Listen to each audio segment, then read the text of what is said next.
आश्विन शुक्ला पाम्पकुशा एकादशी। ओम नमो भगवते वासुदेवाय नमः। युधिष्ठिर कहने लगे कि हे भगवान, आश्विन शुक्ला एकादशी का क्या नाम है? अब क्या आप कृपा करके इसके व्रत की विधि और इसका फल कहिए। भगवान कृष्ण कहने लगे कि युधिष्ठिर, पापों का नाश करने वाली इस एकादशी का नाम पाम्पकुशा एकादशी है। इस दिन मनुष्य को विधि पूर्वक भगवान पद्मनाभ की पूजा करनी चाहिए। यह एकादशी मनुष्य को मनवांछित फल देकर स्वर्ग को प्राप्त कराने वाली है। मनुष्य को बहुत दिनों तक कठोर तपस्या करने से जो फल मिलता है वह भगवान गरुड़ ध्वज को नमस्कार करने से प्राप्त हो जाता है। जो मनुष्य अज्ञानवश अनेक पाप करते हैं परंतु हरि को नमस्कार करते हैं वे नरक में नहीं जाते। विष्णु के नाम के कीर्तन मात्र से संसार के सब तीर्थों के पुण्य का फल मिल जाता है। जो मनुष्य शांक धनुषधारी भगवान विष्णु की शरण में जाते हैं उनको कभी भी यम यातना नहीं भोगनी पड़ती। जो मनुष्य वैष्णव होकर शिव की तथा शैव होकर विष्णु की निंदा करते हैं वे अवश्य नरकवासी होते हैं।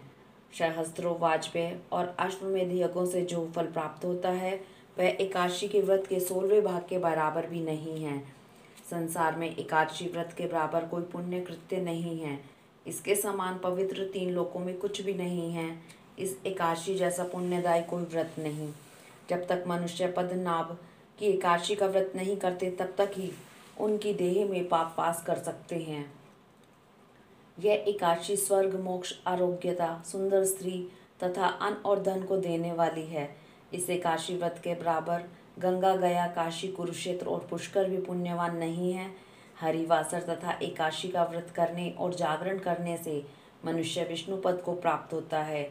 हे राजेंद्र, इस व्रत के करने वाले 10 पीढ़ी मात्र पक्ष, 10 पीढ़ी पितृपक्ष तथा 10 पीढ़ी स्त्री पक्ष और 10 पीढ़ी मित्र पक्ष सभी का उद्धार कर देते हैं। वह दिव्य देह धारण कर चतुर्भुज रूप हो, पीताम्बर पहने और हाथ में माला लेकर गरुड़ पर चढ़कर विष्णु लोक को जाते हैं।